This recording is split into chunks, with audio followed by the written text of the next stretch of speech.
entrada me lo hace saber. Bien, entonces empezamos como decía, la intoxicación por órganos fosforados va a ser importante en el contexto de que es una patología que sí se encuentra de manera frecuente, depende también mucho del lugar donde nos encontremos. Como saben, los órganos fosforados van a ser inhibidores de la colinesterasa. Va a ser también importante que estos pacientes, la vía de ingestión, vamos a tener varias vías mediante las cuales puede producirse la toxicidad. Puede ser a nivel de ingestión, de la vía digestiva, a nivel de la inhalación y a nivel del contacto dérmico. A diferencia de otros tóxicos, esto va a ser importante al momento que nosotros decidamos hacer la descontaminación de nuestro paciente, ¿no? El contacto dérmico es una de las vías de toxicidad importantes que nosotros tenemos que evaluar. Respecto a lo que es la ingestión, por ejemplo, también va a ser importante determinar la cantidad del producto que ingiere el paciente. No es lo mismo un paciente que ingiere órganos fosforados como tal, ¿no? Estamos hablando de plaguicidas como el palatión, el malatión, que son muchos más tóxicos, cuyo efecto es en algunos casos irreversible a nivel de la acetilcolinesterasa, a diferencia de los carbamatos, ¿no? Que su efecto es, digamos, es transitorio. Entonces, esto es preguntar o indagar en el paciente bajo qué vía ha sido, qué tipo de producto, la cantidad. También va a ser importante determinar si la ingestión o el contacto ha sido de manera accidental, que sobre todo se da en la población pediátrica, en pacientes menores de 6 años, o ha sido autoinfligida, que quiere decir el paciente ha tomado con un gesto suicida. Obviamente esto va a ser relevante en el sentido del que toma por gesto suicida, la ingestión va a ser mayor del tóxico, ¿no? A diferencia quizás de la ingestión. Como ya saben, dentro de los toxidromes que hemos tratado en todo lo que es el capítulo de intoxicaciones, vamos a encontrar que la intoxicación por órganos fosforados se encuentra dentro del toxidrome colinérgico. Entonces, aproximadamente, esta es fuente, no es nuestra, es fuente americana, que se presentan al año 3 millones de casos, ¿no? Y de los cuales 300.000 casos son cuadros severos, ¿no? Y ahí la importancia también de la cantidad de cuadros severos que presentan nuestros pacientes. La mayoría de casos son por ingestión intencional, ¿no? Y por contacto con productos pesticidas.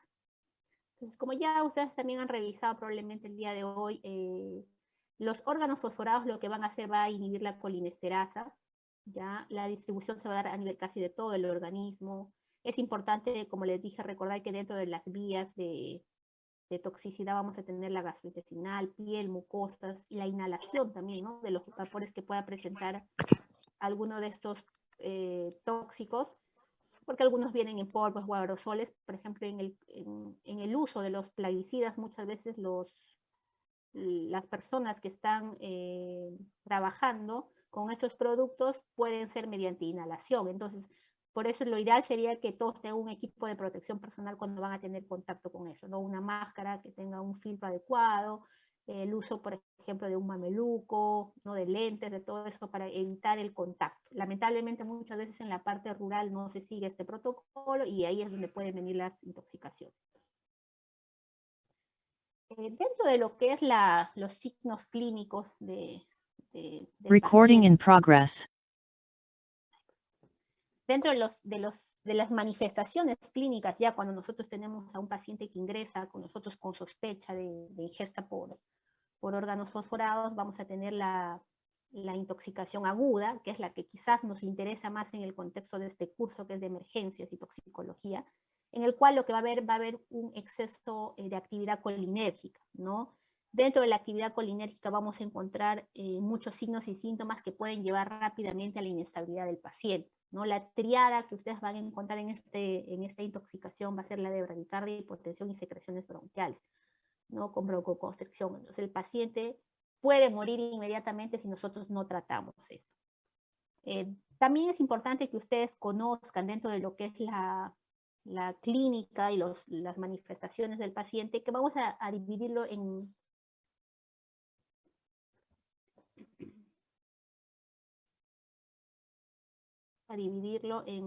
esto lo vamos a hablar más adelante de lo que son los efectos muscarínicos y nicotínicos.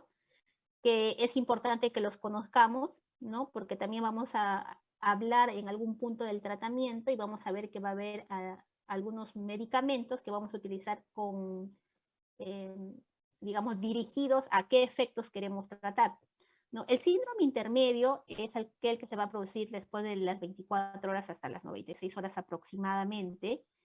En realidad el síndrome intermedio va a ser, digamos, la alteración se va a dar más a nivel neurológico, los signos y síntomas que vaya a tener nuestro paciente. Exactamente nosotros no sabemos bien, digamos, qué paciente nos va a hacer un síndrome intermedio, ¿no? Entonces, de todas maneras, es importante nosotros valorarlo cuando tenemos algún tipo especial de, en este caso, de órganos fosforados, sobre todo más que los carbamatos, que podría presentar un síndrome intermedio, ¿no? Y también va a ser importante, digamos, recibimos a un paciente con una intoxicación por, en este caso, paratión o malatión, y nosotros vemos que quizás la ingesta no ha sido mucha, el paciente está estable, pero igual debemos monitorizarlo justamente en prevención del síndrome intermedio, sobre todo porque muchas veces en la práctica clínica nosotros no vamos a utilizar las oximas por falta del medicamento, ¿no? En las áreas de emergencia. Y por último vamos a tener lo que es la neuropatía tardía o retardada, lo que ya se presenta incluso después de la primera semana hasta las 3 semanas, y puede dejar una secuela permanente en el paciente, ¿no? Entonces, por eso sí es importante que nosotros, nuestro tratamiento inicial sea rápido, sea oportuno para tratar de disminuir estas complicaciones. Igual lo podría presentar un paciente. Entonces, todo paciente que nosotros vayamos a evaluar y al momento que se va de alta el paciente siempre debe tener un control por lo menos al mes para poder hacer una evaluación completa y ver que no vaya a quedar algún tipo de secuela. Entonces, aquí hay un resumen de lo que es la intoxicación aguda, el síndrome intermedio y la neuropatía retardada, ¿no? Como pueden ver, la neuropatía retardada puede persistir de por vida, ¿no? Y uno de los, digamos, de los signos, síntomas limitantes en el paciente, pues, es la parálisis. Entonces, es por ello que es importante que nosotros podamos evaluar rápidamente a nuestros pacientes. Ahora, ya yendo al qué síntomas nos puede dar la intoxicación por órganos fosforados, vamos a tener los efectos muscarínicos y los efectos nicotínicos. Dentro de los efectos muscarínicos vamos a tener los más frecuentes, que es la miosis, la visión borrosa, ¿no? Todo lo que son el aumento de las secreciones va a ser importante, la salivación, el lagrimeo, pacientes que vienen con diarreas profusas que no se pueden controlar, igual con pérdida de control de los esfínteres. Y algo que sí es muy importante es que ustedes siempre evalúen en el paciente la presencia de lo que son las secreciones a nivel pulmonar. ¿Por qué? Porque las secreciones a nivel pulmonar lo que van a generar es una hipoxia severa en el paciente. Entonces el paciente va a tener una broncorrea marcada, va a ser cianosis, hipoxemia, y esto es lo que puede llevar rápidamente a la muerte de nuestros pacientes. Es por ello que, digamos, la piedra angular del tratamiento de la intoxicación por órganos fosforados para tratar de limitar estos efectos es que nosotros le damos atropina al paciente, ¿no? La atropina tiene un nivel de evidencia 1 en lo que es el manejo de la intoxicación por órganos fosforados. La broncoconstricción también no se olviden que es algo importante que tenemos que evaluar en un inicio. Aquí hay algunos otros más de los signos de los efectos muscarínicos, y ya a nivel hemodinámico, recuerden que vamos a tener aquí lo que es la bradicardia, ¿no? Entonces es importante que nuestros pacientes al ingreso tengan la toma de un electrocardiograma, ver si hay algún tipo de bloqueo auriculoventricular, pueden hacer prolongación del QT, pueden hacer hipotensión arterial. Entonces, obviamente esto ya va a generar una inestabilidad hemodinámica y son los pacientes que peor pronóstico tienen. Dentro de los efectos nicotínicos, aquí vamos a tener pacientes que pueden tener cefalea, hipertensión, ¿no? Por una alteración a nivel de la sinapsis del ganglionares, mareo, palidez, taquicardia, ¿no? Y a nivel del músculo esquelético, lo que son calambres, debilidad generalizada, parálisis flácida, fasciculaciones, que es una de las cosas que frecuentemente se ven en el paciente, ¿no? Las fasciculaciones y las mialgias. Entonces debemos recordar que estos efectos nicotínicos no se van a tratar con la atropina, pero obviamente también no son efectos que no van a llevar inmediatamente a la muerte de nuestro paciente.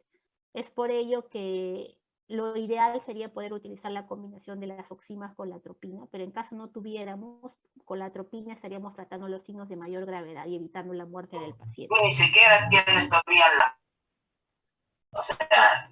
Por favor, no sé quién está con el audio, ¿podrían apagarlo, la delegada?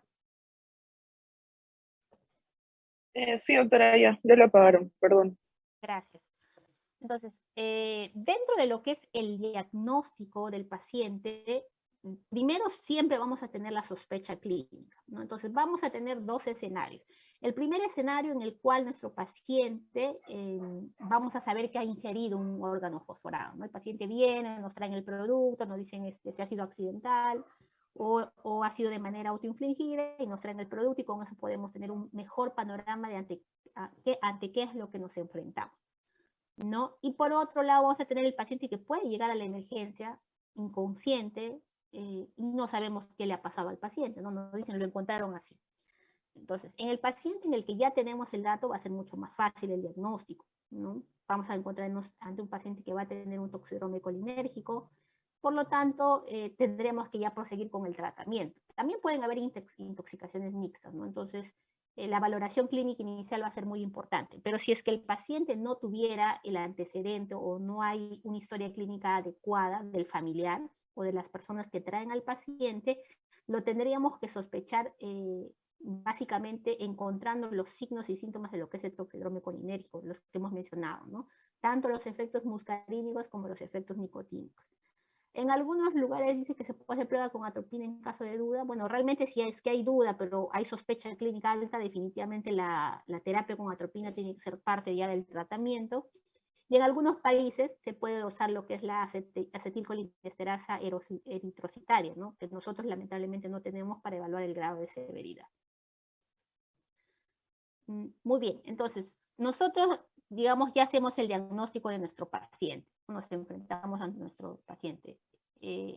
Tenemos que, una vez que hemos hecho el diagnóstico, en realidad también pedir todo lo que son los exámenes auxiliares, no siempre los exámenes de rutina, hemograma, bioquímico, electrolitos, para hacer una monitorización de estos pacientes, porque recuerden que, como en algunos casos en los cuales tengan una patología severa, van a empezar a hacer disfunciones. Entonces, bueno, saber cómo está ingresando nuestro paciente. Para el caso de los carbamatos, recuerden que algunos de los carbamatos aparte tienen anticoagulantes, entonces va a ser importante también ahí medirles el perfil de coagulación y hacer un monitoreo, ¿no? Hay algunos productos, sobre todo los que son para los raticidas, que traen diferentes tipos de anticoagulantes y también va a ser importante esto para poder ver el tratamiento, ¿no? Aparte, obviamente, del compuesto del carbamato en sí. Entonces, como decíamos, dentro del tratamiento y de cualquier tipo de intoxicación, ustedes cuando se enfrentan a un paciente tienen primero que hacer la resucitación inicial. O sea, primero tenemos que hacer todas las medidas generales y posteriormente empezamos lo que es el tratamiento específico para el tipo de intoxicación, ¿no? Entonces, lo inicial es la descontaminación. Entonces, la descontaminación vamos a poder hacer a varios niveles, dependiendo cómo llegue el paciente. Entonces, en el caso de la intoxicación por órganos fosforados, tenemos que hacer una descontaminación a nivel de todas las vías. Tenemos que, si es que el paciente llega en un tiempo adecuado, se podría hacer un lavado gástrico, sí. Previamente se tiene que valorar el ABC, ¿no? Entonces, dentro del A tenemos que ver la permeabilidad de la vía aérea, si la vía aérea está protegida. Si nuestro paciente llega con trastorno de conciencia marcado, lo primero que tendríamos que hacer es abordar la parte de la vía aérea. Entonces, dentro del abordaje de la vía aérea, y recuerden que el paciente va a tener bastantes secreciones, es un paciente que tenemos que manejar rápidamente la vía aérea para que el paciente no haga pues complicaciones como un paro respiratorio, un paro cardiorrespiratorio. Entonces, si es que el paciente es tributario, se tendría que intubar al paciente y conectarlo a un ventilador mecánico, ¿no? Luego de ello, en el paciente tendríamos que colocarle una sonda orogástrica si estamos en el tiempo para hacer la descontaminación mediante un lavado gástrico. Entonces, el lavado gástrico, la recomendación es que se haga en la primera hora. Si pasó más de una hora, en realidad ya no tendría mucho sentido hacer el lavado gástrico. Igual el uso del carbón activado, la recomendación es que se hagan dentro de los primeros 30 minutos a la primera hora. Pero van a haber algunas contraindicaciones para yo utilizar carbón activado. Así esté dentro del tiempo que le corresponde al paciente. Las contraindicaciones van a hacer que el paciente esté en shock, porque recuerden que cuando el paciente esté en shock va a haber una alteración de la circulación esplácnica. Por lo tanto, nosotros estar introduciendo algún componente puede generar mayor deterioro a ese nivel, entonces no le vamos a dar carbón activado. Si el paciente tiene, por ejemplo, una gran distensión abdominal, tampoco le voy a dar carbón activado. Entonces, su uso se limitaría siempre y cuando el paciente no tenga ninguna de estas alteraciones y el paciente esté hemodinámicamente estable, ¿no? Y esté dentro del tiempo para el uso del carbón activado. La dosis, 1 gramo por kilo, hasta 50 gramos, que se podría utilizar. Y por último, la descontaminación a nivel dérmica, ¿no? Como ya hemos mencionado, los órganos fosforados son un tipo de intoxicación que se absorben de manera rápida a nivel dérmico. Por lo tanto, tenemos que quitarle toda la ropa al paciente, hacerle un cambio total de la ropa, tenemos que bañar en muchos casos al paciente. Eso también obviamente va a depender del estado de conciencia del paciente, pero se debe hacer una descontaminación total, porque si no lo que podemos hacer es, podemos ir tratando y se va a seguir absorbiendo el tóxico a nivel dérmico. Ya recuerden que todos los órganos fosforados son compuestos bastante lipofílicos, entonces ahí la importancia de hacer una descontaminación rápida.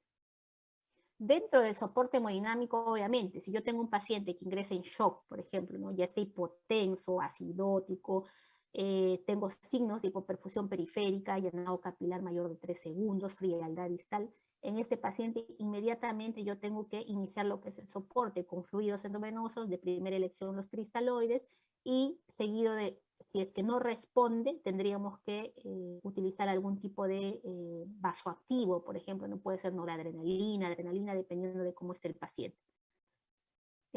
Una vez que hemos estabilizado la parte hemodinámica, ya hemos hablado de todo lo que es el soporte oxigenatorio y ventilatorio, ¿no? Que el paciente definitivamente con esta cantidad de secreciones, todo tendría que ir a ventilación mecánica si estamos en el contexto de un paciente inconsciente. Si estuviéramos ante el caso de un paciente que está despierto, pero tiene este problema de las secreciones, también habría que valorar, ¿no? Puede ser que sea suficiente con, digamos, con un sistema de alto flujo, como un Venturi. Eso va a depender de la gravedad de la intoxicación, ¿no? Pero hay que estarle monitorizando, sobre todo por el tema de las secreciones a nivel pulmonar. Y dentro de lo que es el tratamiento farmacológico, aquí es donde tenemos el uso de la atropina, ¿no? Que ustedes probablemente ya también han revisado, que nos va a ayudar para la toxicidad colinérgica, ¿no?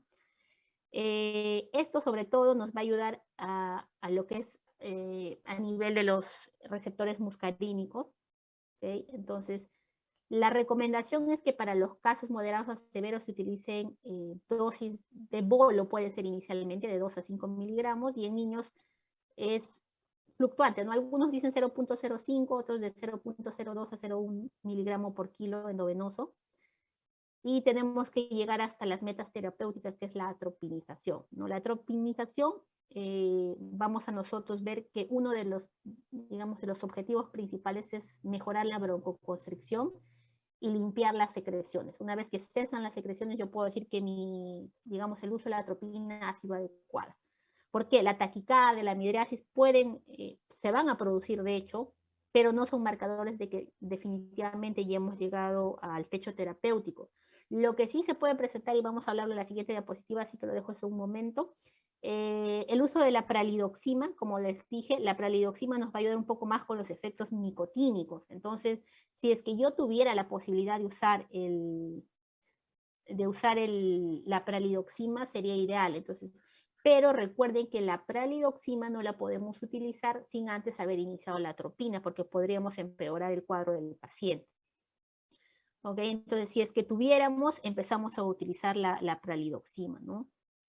La recomendación de la terapia con pralidoxima es que sea de 30 miligramos por kilo y tiene que ser en infusión lenta, ¿no? A diferencia de la atropina, que es en bolos, aquí la infusión va a ser lenta, y para niños es de 25 a 50 miligramos por kilo. Bien. Otra de las cosas importantes en órganos fosforados también va a ser que el paciente puede presentar convulsiones, ¿ya? Entonces, hay que tener mucho cuidado si el paciente empieza con convulsiones, o incluso muchas veces podemos darle como profilaxis las benzodiazepinas, ¿no? En este caso diazepam, ¿para qué? Para evitar que el paciente haga convulsiones, ¿no? Ya dependiendo de si el paciente tiene mayor cantidad o no se controla, podríamos utilizar algún otro agente, ¿no? Pero de inicio 10 miligramos de diazepam sería la indicación, ¿no? Como profilaxis.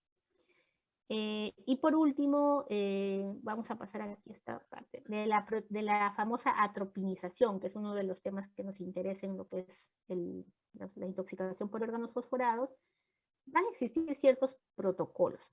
Ya tenemos protocolos en los cuales pueden ser en bolo, pueden ser en infusión.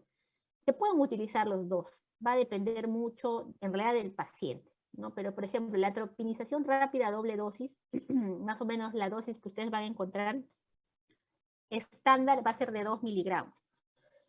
Y podemos duplicar la dosis cada 5 minutos. Y después podemos empezar una infusión del 10 al 20%. Si hay toxicidad por la atropina, debemos suspender y reiniciar la dosis al 70-80%, y si reaparecen las...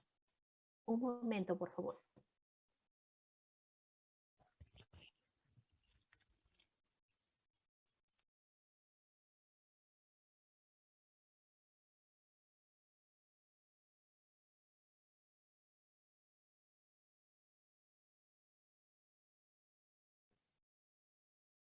Bien, y si reaparecen las manifestaciones muscarínicas, tendríamos que volver a atropinizar y a usar infusión de atropina.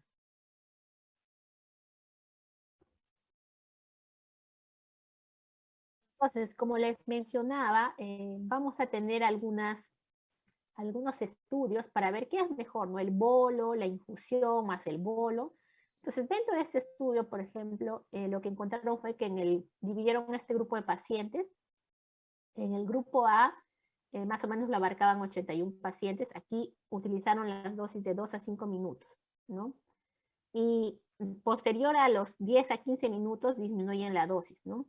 O alargan el tiempo de administración, pero en todo momento le administran bolos.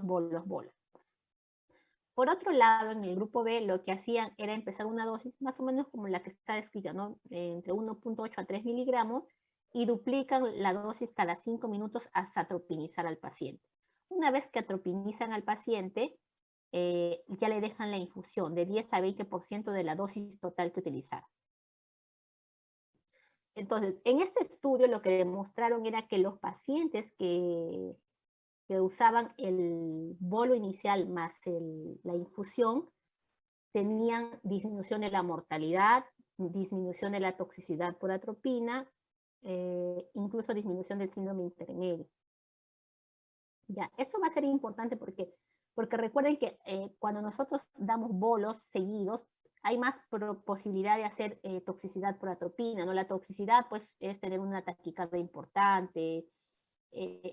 Entonces, en ese caso, nosotros tendríamos que suspender y reiniciar con una dosis menor, pero no le suspendemos completamente, sino es algo, digamos, transitorio, y luego reiniciamos. La idea es que el paciente no regrese a tener más efectos muscarínicos, que al final es lo que más nos interesa para disminuir la mortalidad del paciente. Y bueno, por último, dentro de todos nuestros pacientes, los pacientes que ya llegan con algún tipo de trastorno de conciencia con un LAJO menor a 13 tienen peor pronóstico.